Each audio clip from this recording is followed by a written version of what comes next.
Bienvenue à toutes et à tous dans l'actualité agricole sur Le Rural. Au menu de ce journal, nous vous proposons un reportage sur la prophylaxie des poulets Goliath à l'aide de méthodes traditionnelles. Explorer comment les techniques ancestrales contribuent à la santé optimale de ces volailles majestueuses. Nous observons une diminution progressive des papillons. Quelles sont les causes de cette tendance inquiétante? Restez avec nous pour des éclaircissements sur ce phénomène alarmant. Et puis, dans le dossier de ce soir, nous mettons en lumière les difficultés rencontrées par les producteurs de canne à sucre à Parakou et dans les environs. Voilà donc pour le sommaire. Les détails dans un instant.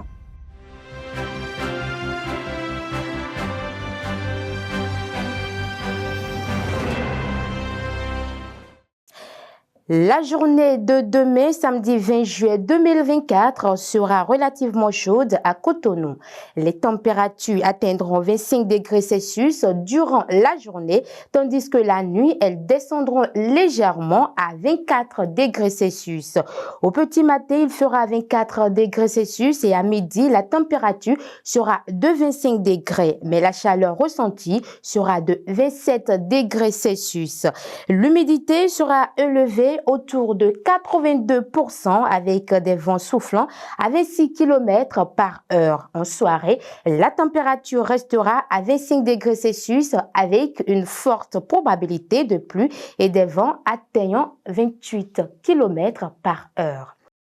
Le réseau Sun Business Network du Bénin a été officiellement lancé ce vendredi 19 juillet 2024 lors d'une cérémonie à l'hôtel Golden Tulip de Cotonou.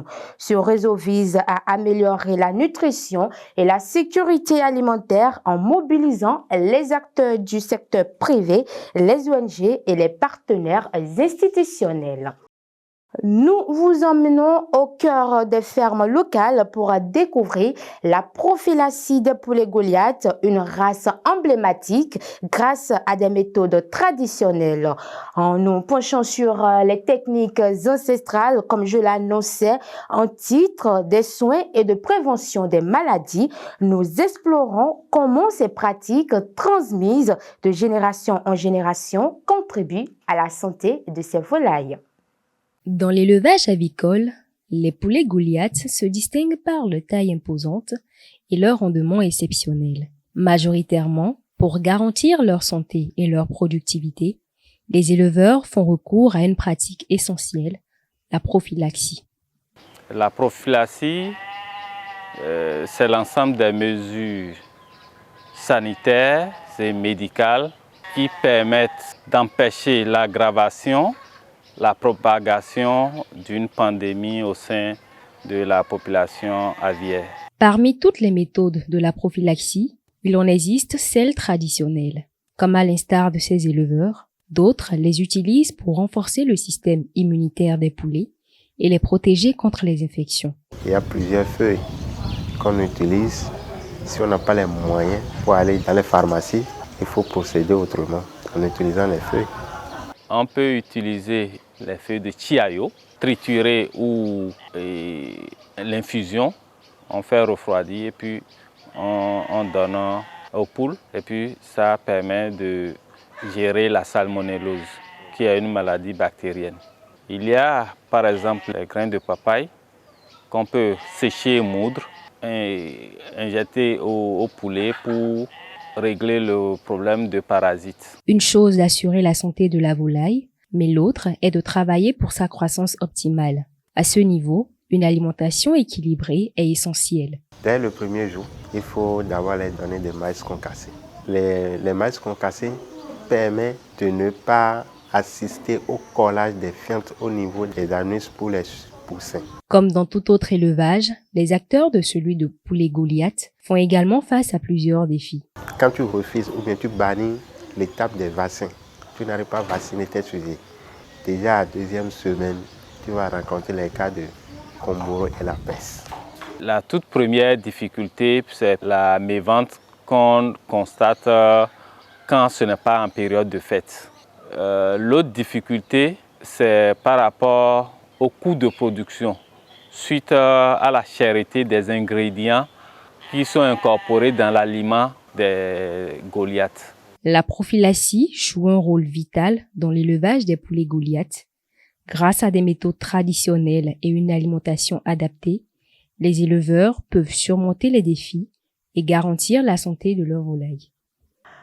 Nous faisons un retour sur une initiative lancée il y a environ un mois à Semekodji.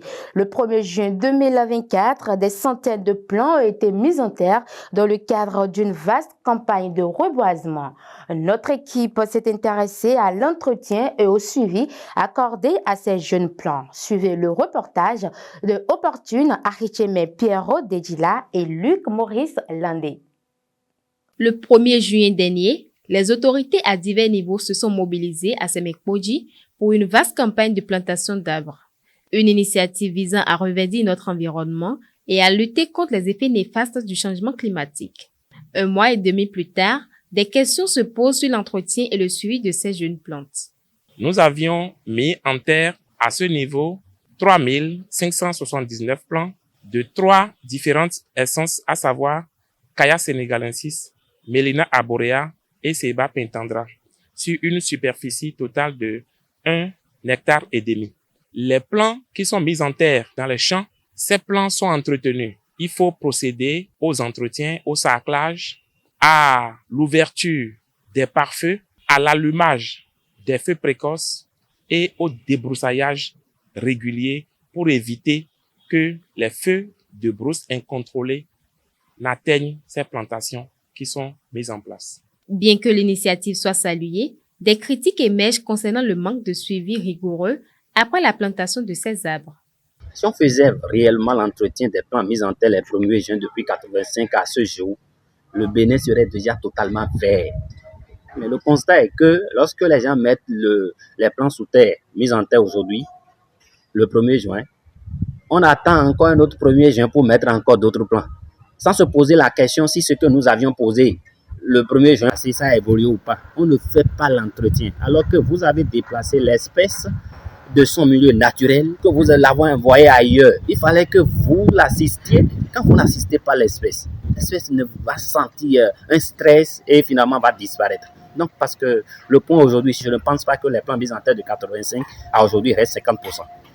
Une prise de conscience et une nation concertée est nécessaire pour que les espoirs plantés le 1er juin dernier puissent réellement prendre racine et contribuer à la préservation de notre environnement. Les populations de cette ville du Bénin bénéficieront bientôt d'eau potable grâce à la réalisation de 118 forages d'exploitation et de 11 piézomètres, comme annoncé lors du Conseil des ministres de ce mercredi 17 juillet 2024. Ce projet qui concerne les villes de Karimama, Kobli, Gogounou, Tukuntounan, Kopargo, Alada et Niki vise à intensifier l'accès à l'eau potable sur tout le territoire. Pour garantir la réussite rapide de ce projet, le gouvernement béninois a sollicité des sociétés expérimentées suite à des appels d'offres tout en respectant les normes établies.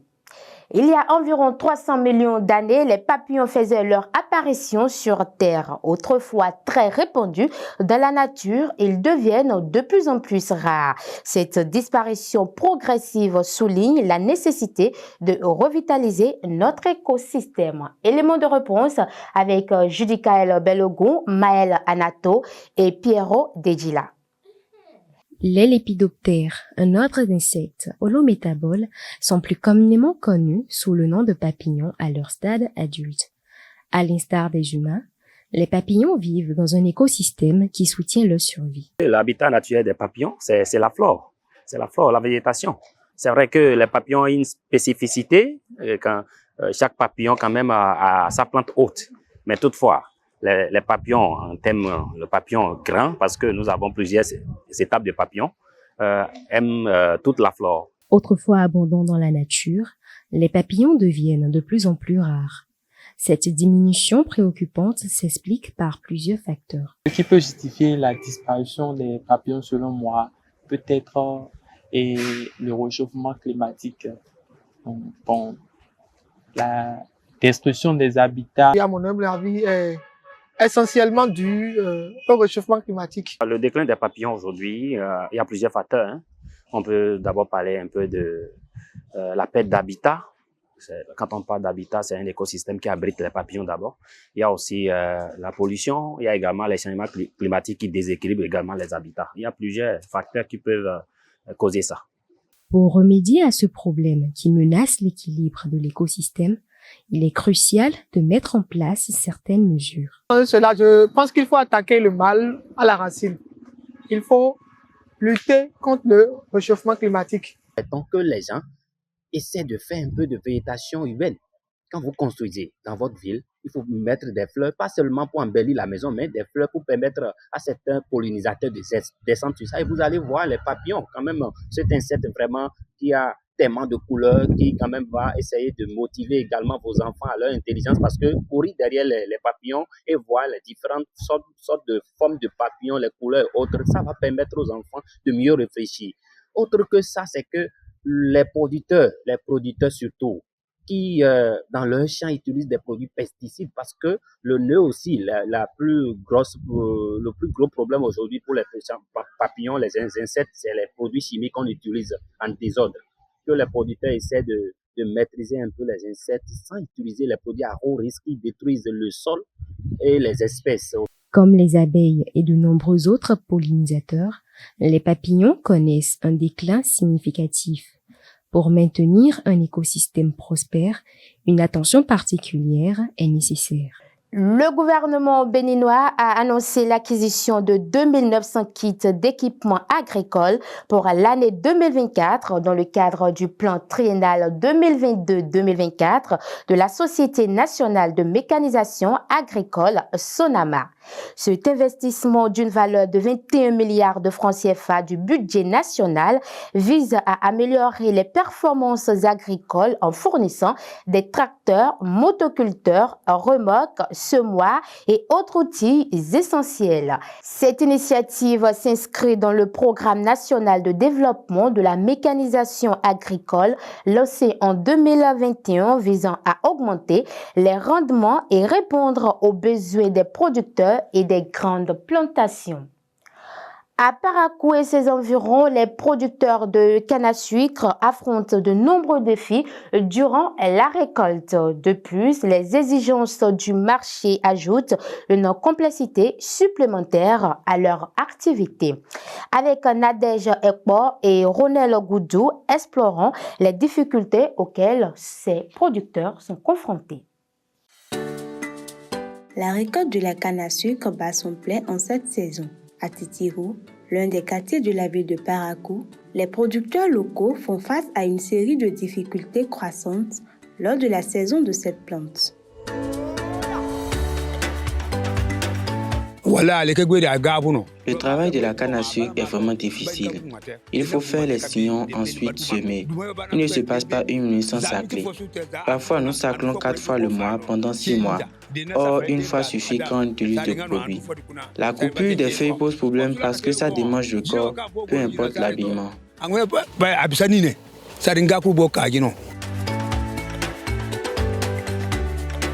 Le travail, c'est un peu difficile parce que le sol est dans le margot, le sol est bien lourd.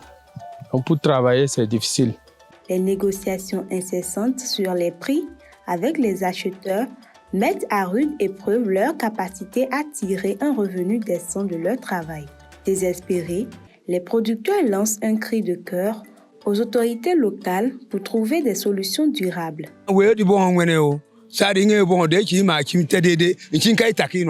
Si les autorités peuvent nous aider à trouver un terrain d'entente avec ces femmes pour le bon déroulement des achats, il n'y a pas de problème.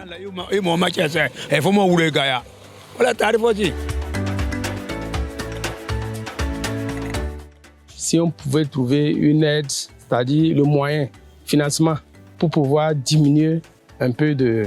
Il y a les matériels aussi qu'on peut payer, comme les dabas, les roues, les brouettes, tout ça là, on a besoin. Une fois récoltées, les cannes sont transportées vers les marchés locaux prêts à être vendues.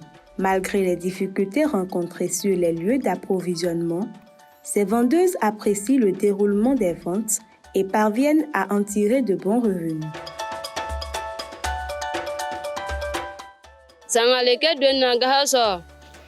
Parfois, lors de l'approvisionnement, nous ne trouvons pas. Mais si tu viens à l'aube, tu en trouves. C'est une question de chance.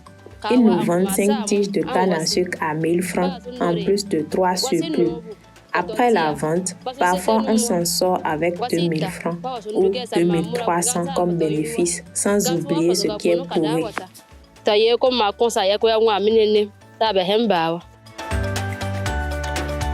Au Bénin, la canne à sucre n'est pas considérée comme une filière porteuse ou diversifiée. Il serait opportun que l'État se penche sur cette culture car la vente, la production et la transformation de cette plante contribuent d'une manière ou d'une autre à l'économie locale. Hors de nos frontières à présent, au Nigeria, la hausse constante des prix des denrées de base depuis environ 2 ans est une préoccupation majeure pour les populations. Le gouvernement tente de maîtriser les poussées inflationnistes par des mesures de politique monétaire, la réduction des taxes à l'importation des produits essentiels et la relance d'un programme de transferts locaux. Mesdames et messieurs, fidèles internautes de Le Rural Bénin TV, c'est tout pour ce journal du soir. Merci de l'avoir suivi et merci de toujours nous préférer pour vous informer. Agréable début de week-end à tous et à la semaine prochaine.